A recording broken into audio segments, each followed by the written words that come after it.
Yun ang bahay ng ahani, oh. Kaya mami ko tawagan eh. Ewan ko ba kung may hani din yan? Tap. Ang aso yata pag pinangalan sa politiko makukulit talaga. Ganyan. Inom kayo dyan. Yung mga kabosin, uwi na kami. Mainit. Lalayas na kami dito. So sa totoo lang mga kabosing, hindi ako masyadong na-excited dito sa lugar ng Picnic Road. Pinakita ko lang sa inyo, sa mga viewers ko, yung mga hindi pa nakakarating dito. Dahil bata pa ako, nakakarating na ako dito. Kung tutusin, comment ko lang, medyo mabagal pa nga ang development dito eh, pero sure ko na malaki ang income nito. Dahil ang dami ng mamasyal dito. Ito yung lugar kung saan kalimitang pinupuntahan ng pag pumunta ka ng Tagaytay, Picnic Road, People's Park, yan. Saka yung part ng Tagaytay. Ano kayo inaano dito? No? Uwi na kami mga kabosing. Hindi, yung iba kasi hindi masyado pang makakarating dito. Tutusin na muna. Eh yung iba, hindi man lahat. May yung mga bagong nandun. Yung pa rin naman. Ayun, nakalabas na tayo ng Picnic Road mga kabosing.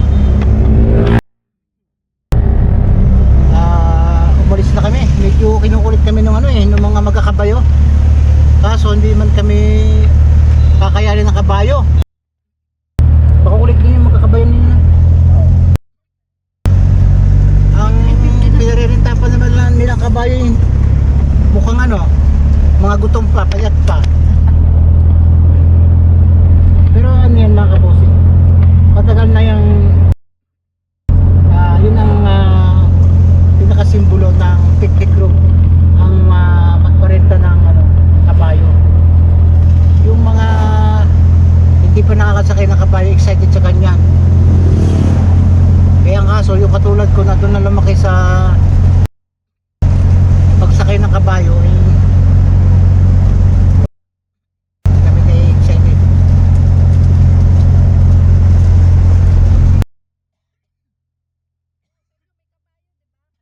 Natin guys. Hindi ka laki ang kabayo sa amin. Ano? Hindi ka laki ang kabayo sa amin.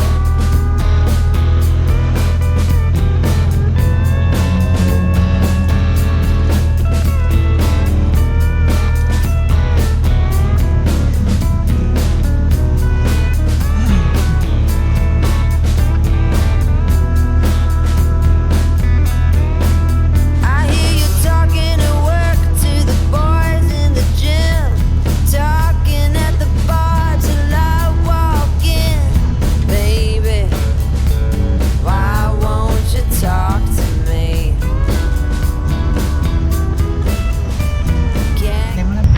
Yung mga kabosing, nadaan tayo dito sa may simbahan ng Lourdes. Ma. Oo.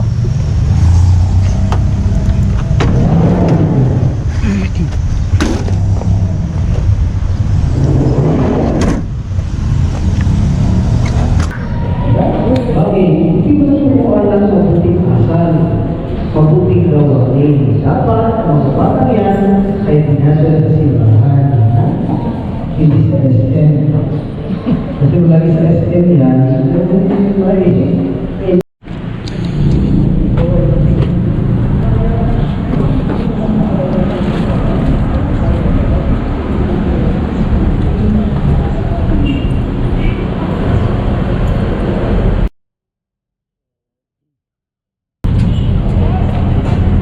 Yun na kami mga kabosing.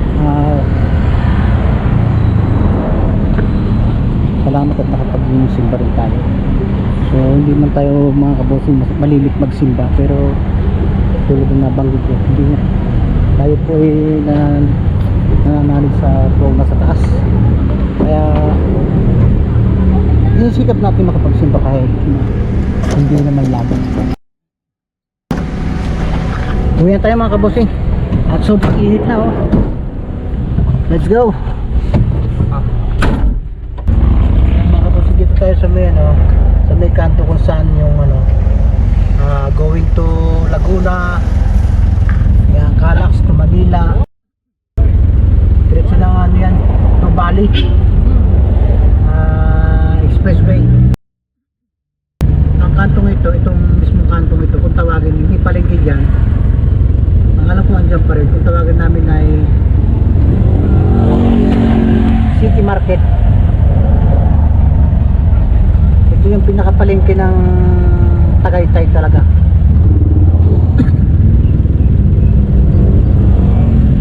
At Sa ano na tayo kumain? Palisa tayo. napaka alinsangan mga kabosing.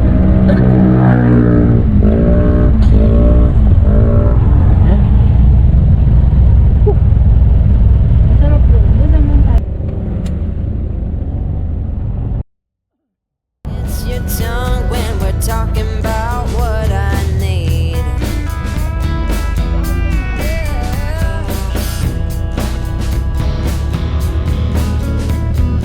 Say what you will at the hardware store. Don't get you started. Tayo dumaan mga kabosing sa shortcut. Kasi pag doon tayo dumaan sa Olivares, matraffic.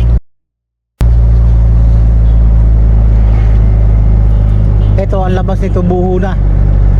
Going to Dasma na.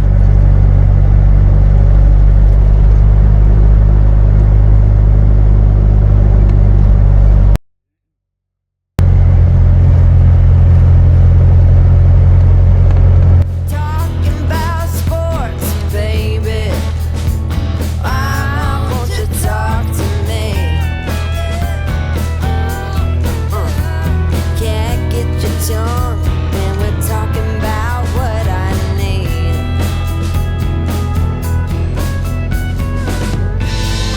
Think you're the silent type, but that ain't what I like. I need a man who knows how to speak. So talk to me.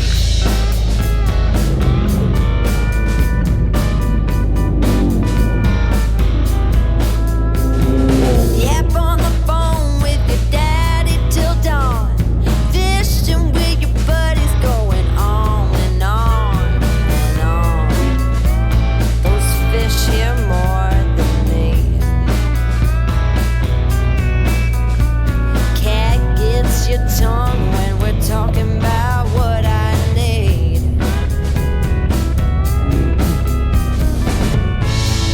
Think you're the silent type. That ain't what I like. I need a man who knows how to speak. Oh, you think you're the silent type, but that ain't what I like. I want a man to keep me company. Rinaldo Highway na ito mga kabosing, diretso ng Dasma. Saglit lang tayo mga kabosing dito sa may Ilog Maria. Nabibili lang tayo honey. Ang honey dito mga kabosing ay puro, hindi katulad ng nabibili sa mga palengke na may mga bantuna. At ang honey dito ay sarili nilang harvest. Meron silang alaga talagang honey bee. Kasi ano napunta dito? Ha? JP. Oo. So, ang isang nakita kong pumasyal dito ay sa Kapanalig Timay si JP o si Kabalbas. Parang bumili din siya dito ng honey.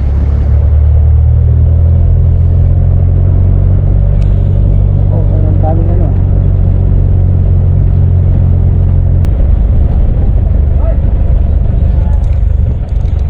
ayan pero meron siyang sapa. Ilog Maria Honeybee Farm.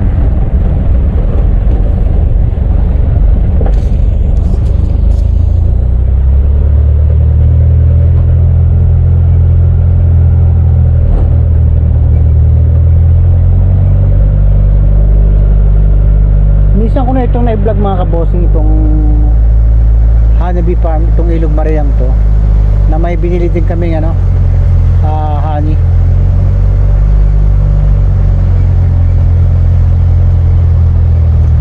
Ayan, may sarili silang ano, farm ng honey.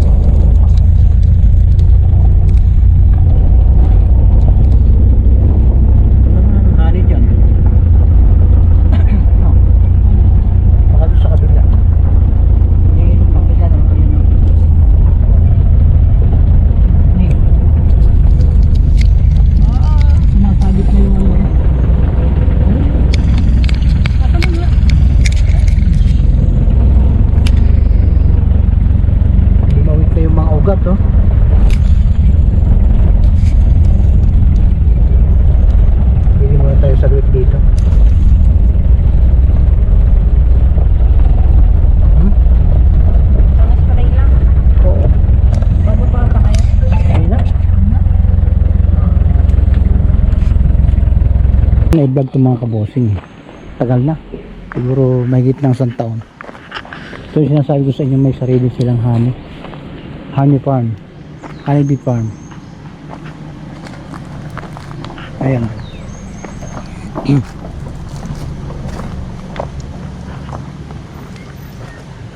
Ayan na, pakita ko lang sa inyo.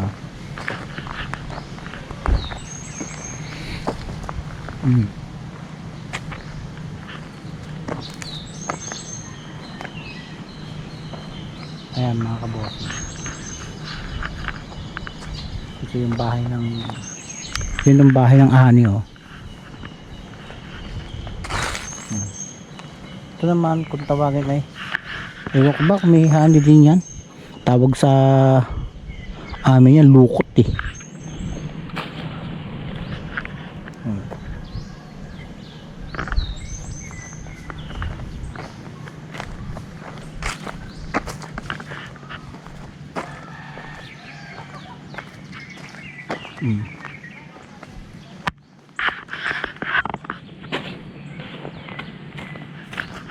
So parang nabawasan na, pero hindi lang ito yung honey farm nila, sa banda roon meron pa rin oh.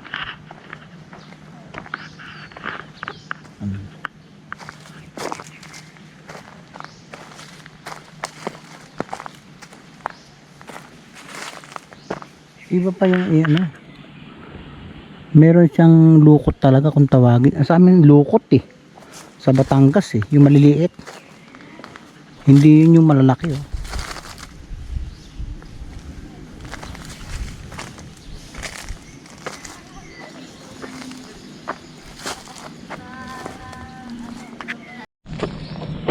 Yan, parang hindi yung honey, tawagin sa amin lukot.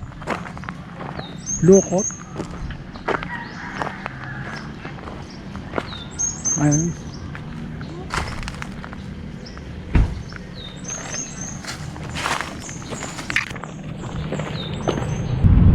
So yung mga kabossing, dito tayo sa may silang at inabutan na tayo ng gutom dito sa ano, sa daan. So magkatanghalian muna tayo.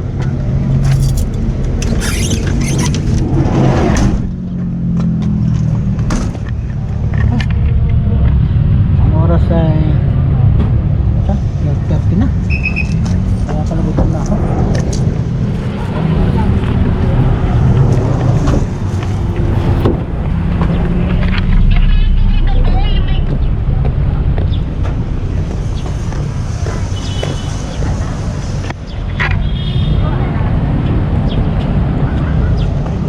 Ang katabi nito mga kabossing ay premier ng silang. Kain muna tayo sa may Baling sa Sayaw.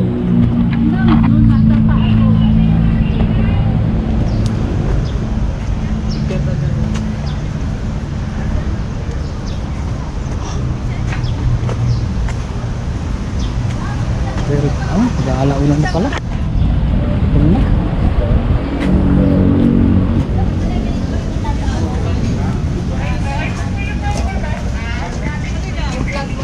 Tanda mo yun?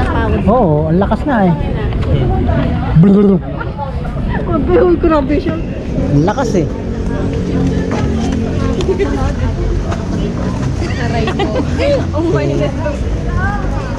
Dito mga kabosing, malimig kami kumain dito. Sa may iba rin sa sayo sa silang na to. Dito kasi maraming puno. Ayun na. Saan tayo? Saan? Dito tayo sa Diyan ba tayo? Gasero na. Anak na si Chito. Ha. Salamat. Doon ka. Kaya muna tayo mga kabosing at medyo dulim na tayo. Ha ha ha ha. Kasi ha ha ha. Hindi, anong gusto mo?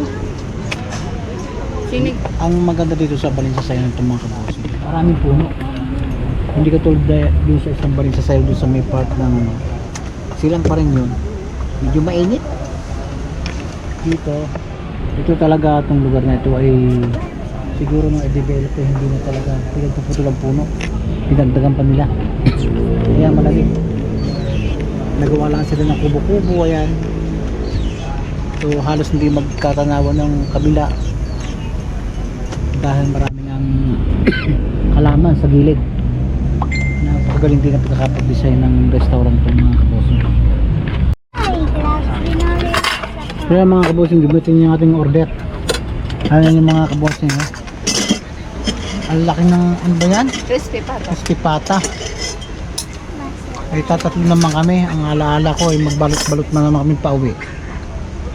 Ngayon, meron kami ano, Bulalo. bulalo, pansit, ensaladang talong. At saka itong ano, crispy pata. Malaki pa sa hita niyan yan. Kain muna tayo mga kabosing para ano, magkaroon ng kondisyon yung ating pagka-vlog. Parang inaapak na tayo eh. Tara, tanghalian to mga kabosing. Almost 1 o'clock na.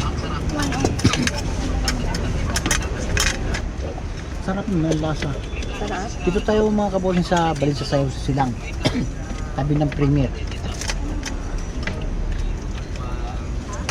Sa akin eh, okay na yung toyo. Hindi ano din ang ulan. No, yan na. Sa salada. Mahal to.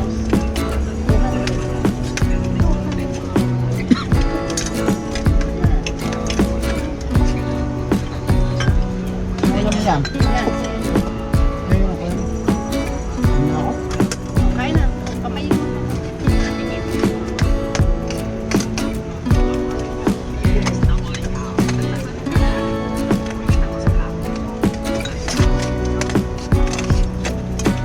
My favorite, pansit. Pansit.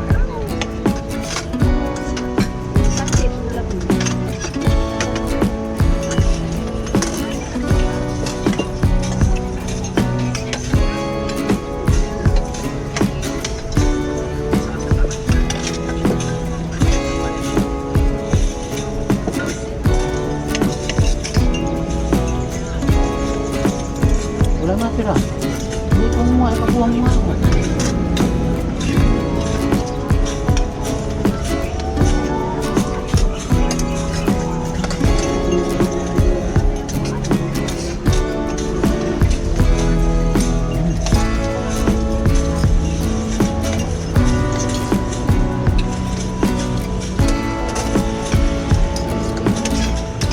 Saka yung ano, parang nababawasan yung ano, mga insekto, no? Yung malinis. Habang kumakain naman kami mga kabosin. Kami ng vlog nito dito sa kanya, no? Sa Panabig. Katakot.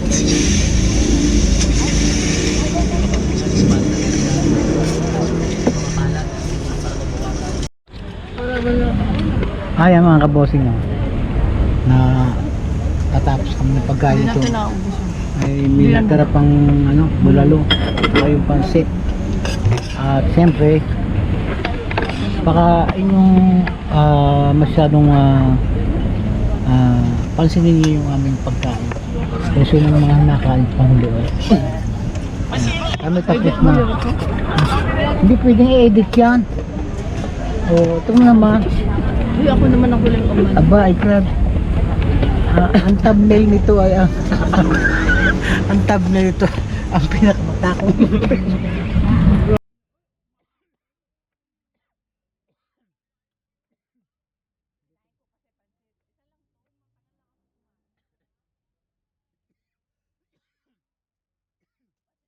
Kami mga kabusing kanina pa nakaayaw.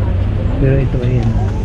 Ito lang Walang mahiya. Ay, talagang, Ako ba ibinablog? alam mo dito bawal ang sinungaling. At dapat ang vlogger open sa lahat ng subscriber niya, viewers niya, kaya pinapakilala ko.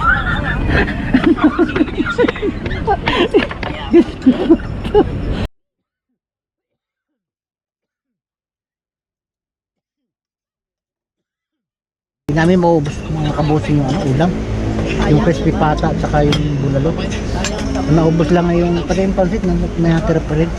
Tuwing kami kakain sa sa mga restaurant, talagang hindi kami makakaubos. Kaya minsan nasasabi ko na huwag naman masyadong marami ang order. Parang nag-aaksaya ng pera. Hindi dadalhin namin sa bahay, tapos hindi rin mauubos din. Tapos nung pag na panis, tatapon din. Samantalang yung iba walang makain. Wala natin tumamaya. Itong lalo yun sa mga bukid yung hirap sa buhay, wala. Dati yun ang kanilang pagkain, samantalang dito yung mga pagkain natin hindi mo kang uubos. Parang hindi tayo crazy sa mga kabusing nga. Pero itong mga kabusing paminsan-minsan lang, hindi naman lagi. Matapos na kasi yung bakasyon, hindi pa kami nakakalabas hindi pa kami nakakapamasyal o nakakain sa labas, kaya bawi tayo yung mga kabus.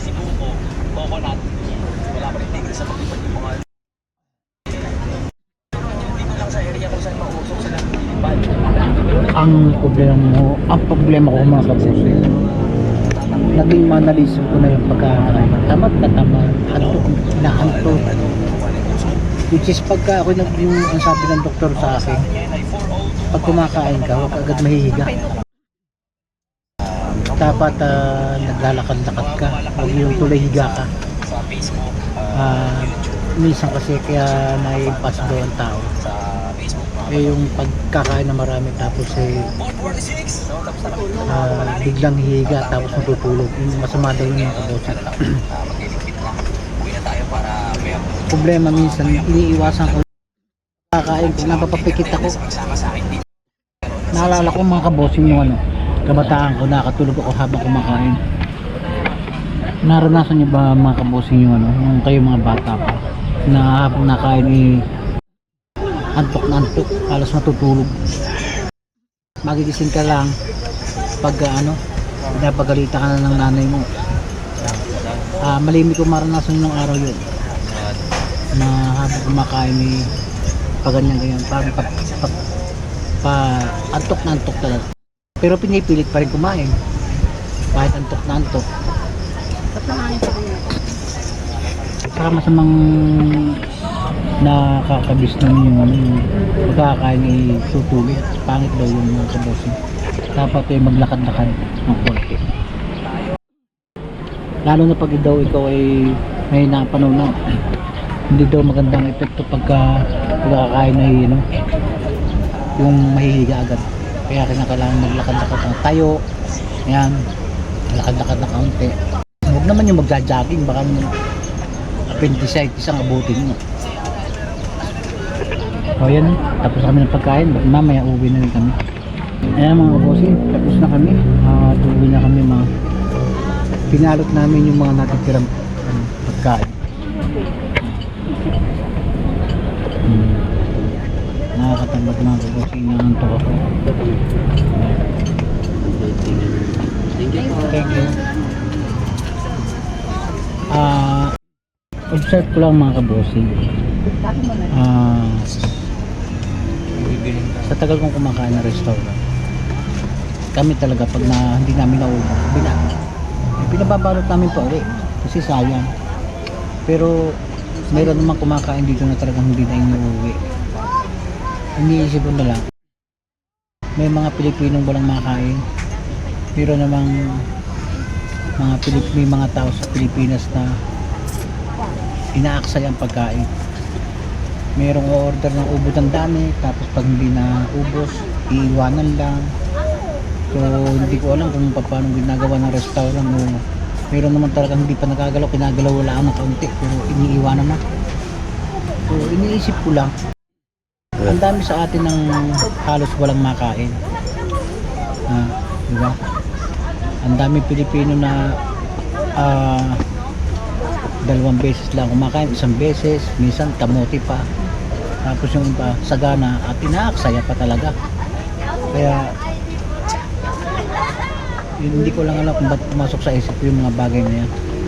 Pero kung ako ang tatangan, dapat bigyan natin ng importansya ang pagkain. Sabi ko nga, kami pag kumakain, huwag ng karamihan ang order at talaga namang hindi rin nauubos eh. So pag nadadala din mo naman sa bahay, hindi mo rin maubos, mapapanis lang. So kung pakakaisipin na lang siguro sa restaurant, dapat may mga mayroon silang may mga taong walang makain doon sa isang gilid. Pwedeng doon ibigay yung mga hindi naubos na pagkain. Sayang eh.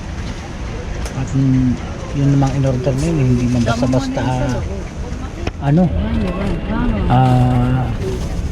ordinaryong pagkain. Talagang masarap na klase pagkain din talaga. Kaya ang swerte ng mga tao na nakakain na masarap, tapos hindi lang nila naiisip na sana kung hindi mo rin maubos, huwag nang umorder ng umorder. Nakakapanghinayang nung kami mga bata pa, pag naglagay ka ng nalaglagan ka ng kung tawagan sa aming mumo o big kanin sa baba, nakapagalitan kami namin magulang. Kinakailangan sa idin talaga at mahalaga daw isang botol ng bigas ng kanin. Yan. So mga kaboss, uuwi na kami. Kaya mga kaboss, pauwi na tayo at nandito tayo sa may palengke ng silang. Napakainit. Siguro nasa 40 kaya ang nito, ang init na to. Sobrang init. Summer na summer, pero yung gantong inis mga kaboss niya,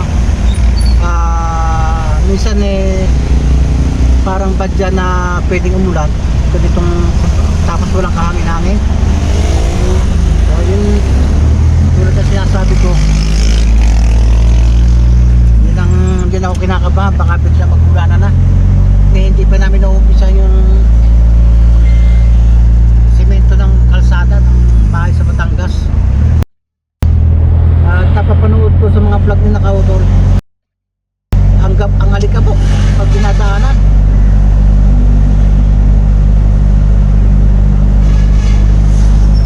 Kaya kung hindi ko man ma-simento ang lahat yun, yung mga part na mga pahon na pwedeng madulas sa sasakyan, dapat yun masimentohan. So sana mga kabosing ay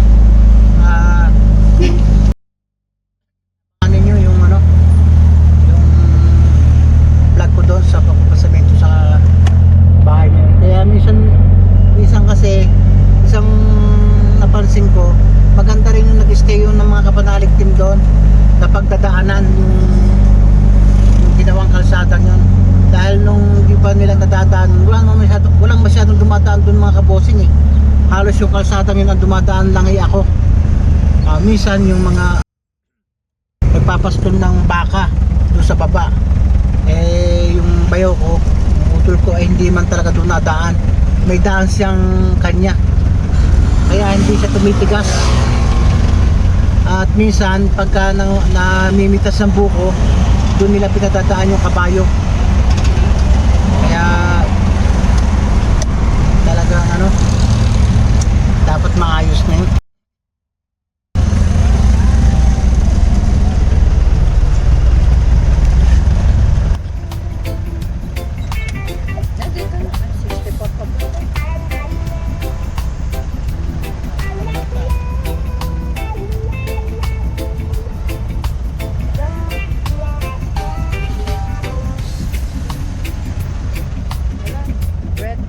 48.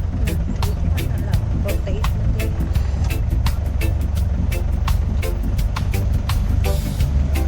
Nagkakamali atin ang tama ako, dito tayo sa ano, Dasma. Lapit na tayo. Uwi na tayo ng bahay, sobrang init dito sa labas.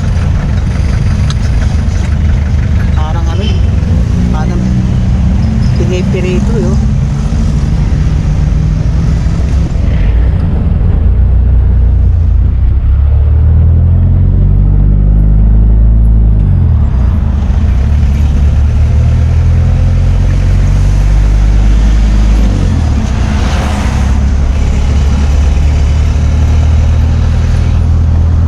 Malapit na naman mga kabosing ang pasukan ng mga estudyante sa June.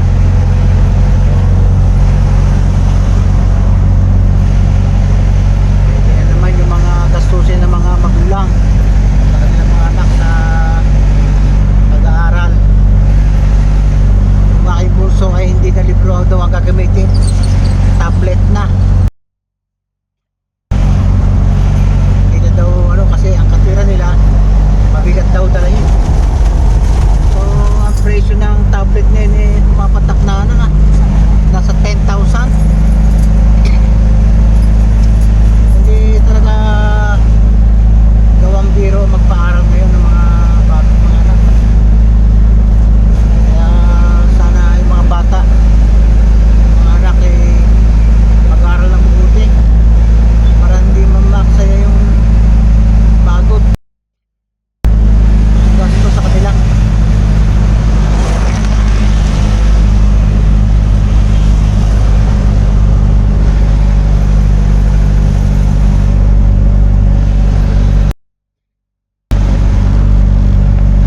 Mga anak ko, mga pinag-aaral ko ano, puro private, walang public.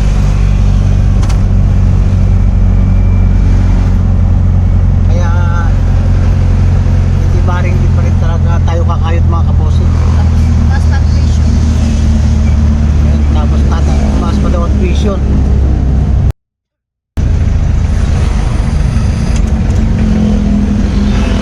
Sabi din ang sakripisyo ng mga magulang ngayon sa pagpapaaral. Hindi ko alam kung nakatulong ba yung ano, yung grade 12 na yun, pagtagtag ng halos 2 taon sa mga elementary.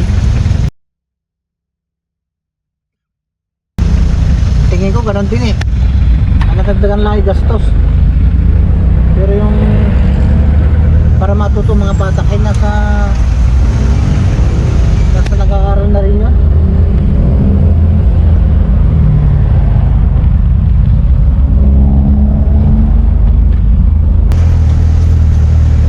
Pa mga bossing yung ating nangyayari sa ating ano, sa ating bansa. Hindi mo malaman kung sinong tama, kung totoo ba yung kurakot. Ayun eh, sari-sari na yung away sa politika na nagsasuffer naman na yung mga may Pilipino. Wala. Para kung ako tatanungin, parang pare-parehas lang ang mga politiko.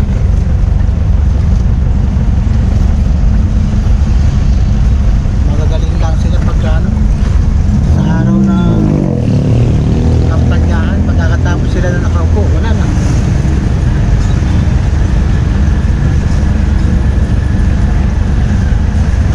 Kaya kung ako tatanungin,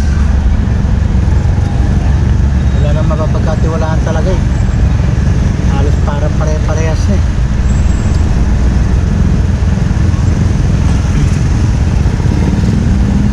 Pero grabe ang ano, naranasan ng Pilipino ngayon.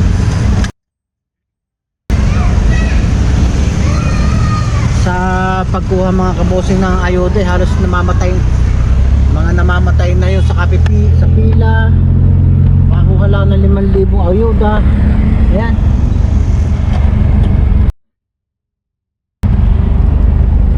Ang silang akin eh. Mali ang sistema ng kanilang pagbibigay ng tulong sa mga mamayan eh. Hindi naman dapat pagbigay ng ayudang yan. Pwede nilang tulungan sa ibang pamamaraan. Yung i-distribute mo pera mano-mano, sos labo. Tingin ko dyan mga kabosing, once na bumaba na yung yung diesel, siyempre hindi na aangal yung mga driver at mababa na yung produktong petrolyo. Ay paano yung paano yung mga naka-schedule na naibigay, nilabas na yung budget na pamimigay na ayuda, titigil na rin. So saan mapunta yung mga yung mga hindi naibigay? Yun ang tanong. Halimbawa, siyempre ang dami pa rin nagreklamo hindi nabibigyan. Na sabi ng gobyerno nailabas na yung budget. Kinakailangan daw lang nilang masala ang pagbibigay sa mga tamang pagbibigyan. Ang problema, ang bagal.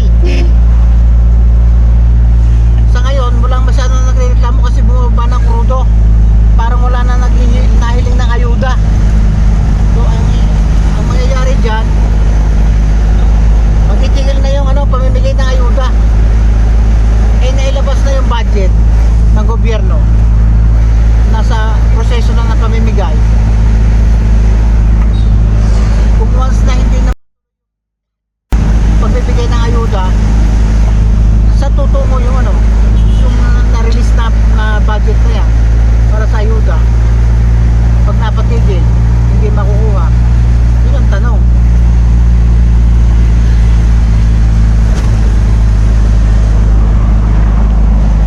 Kasi kaya lang naman nagagalit yung mga tao pagka talagang nahihirapan eh. So unti-unti nang bumaba yung diesel, wala na nang hihingi ng ayuda masyado. Problema, 2 buwan na yung sistema na pagbibigay, parang wala pa sa kalahati yung ibibigay. So paano yung kalahati? Halimbawa mga 3/4 hindi na mapapabigay, ay na-release na yon. Paano yon? Saan mapapunta yon? Ay na-release na yan. Ewan ko.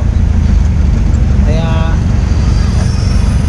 naman ba kaya binagalan ng sistema ng pamimigay para once na makarecover hindi na ma-distribute?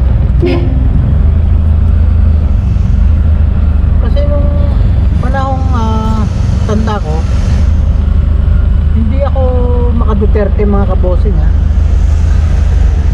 hindi rin ako maka-BBM. No, si Duterte naman ang presidente, pag sabing ayuda, hindi na tatagal lang ilang araw, talagang matatanggap mo. Ngayon 2 buwan na wala, naging normal na uli, hindi pa ibibigay. Labo yan, hindi ko maintindihan yan. Dito tayo mga kabos sa bahay. Grabing init talaga. Ang oras ay 2:20 yan ang hapon at talagang hindi pa rin natitinag yung init. Ba't may mga bato doon, Rap? Bakit ang dito sa bayan? Yung ilabas yun.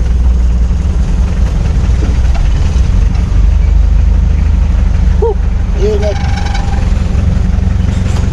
Tapos na yan.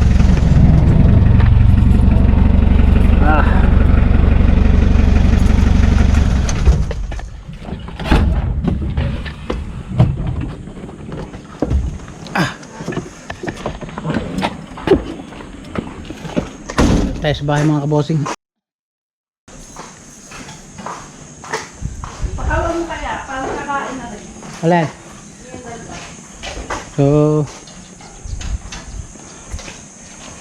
siguro mga ilang oras tayo din sa sa labas at busog na busog tayo. Dito na tayo dun sa bahay. Ayan naman yung 2 aso natin na nakakapikon. si BBM at si ano, si Saldico. Yan. Ah! Ang kukulit mga kabosing, oh. Ito po si Saldico. Yan naman si BBM. Yan. Kaya yata makukulit itong mga to eh. Nakapangalan sa politiko eh. Ay! Ay! Huwag ka dyan, tat! Ay! Salde!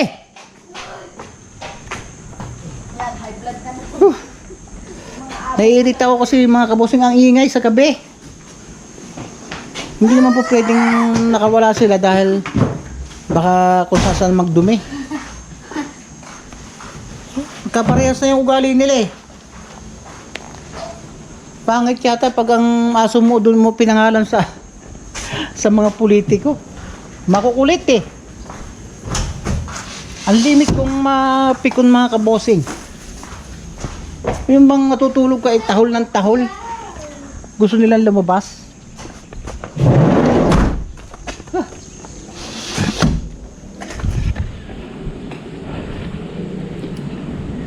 Tatayan. Saan punta? Salde! Salde! Pakilan nila mga kabos. Hoy! Hali kayo! Pakainin mo yan. Ang kukulit kasi. Tanggalin niyo yung sintas ng sapatos ko. Tanggal! Tanggal ang sintas yan. Tanggal! Tanggalin yung sintas ng sapatos ko. Salde! Ito. Ay. Tanggalin niyo.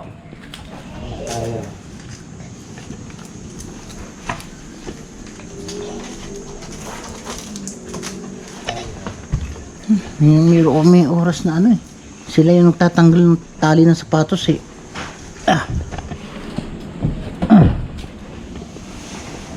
Huwag mo anuhin.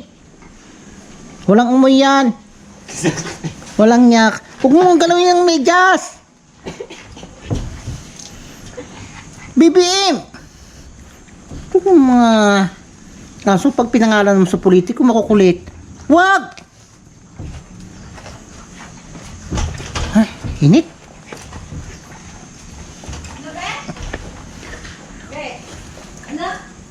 Ang aso yata, pag pinangalan sa politiko, makukulit talaga. Yan. Inom kayo dyan.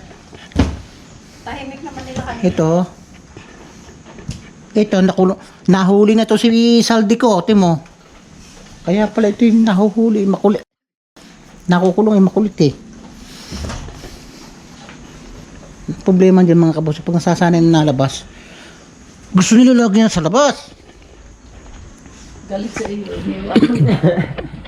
Hindi bahala ka sa buhay. Baka may gusto sa inyo aso mga kabosing. Bala ko sana ipamigay na to. Kukulit.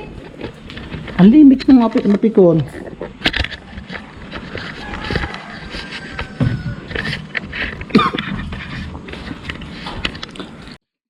Yeah.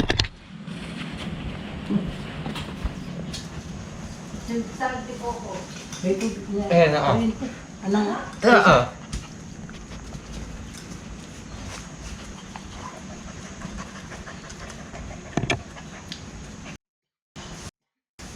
Grabing kainit mga kabosing.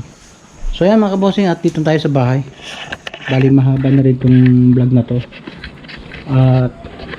At least nakapag video tayo. So dito na natin puputulin yung ating vlog. At sa sobrang init ay hindi mo kayang lumabas ng tanghali ngayon. Gutom na yung mga aso. Kaya sila ng ano, food.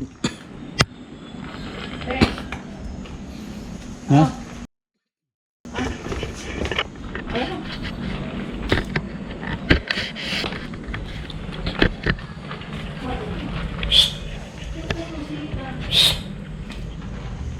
Kain kayo.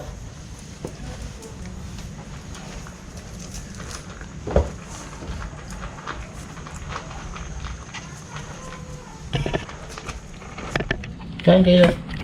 Hoy! Huwag mong hilmurin yan.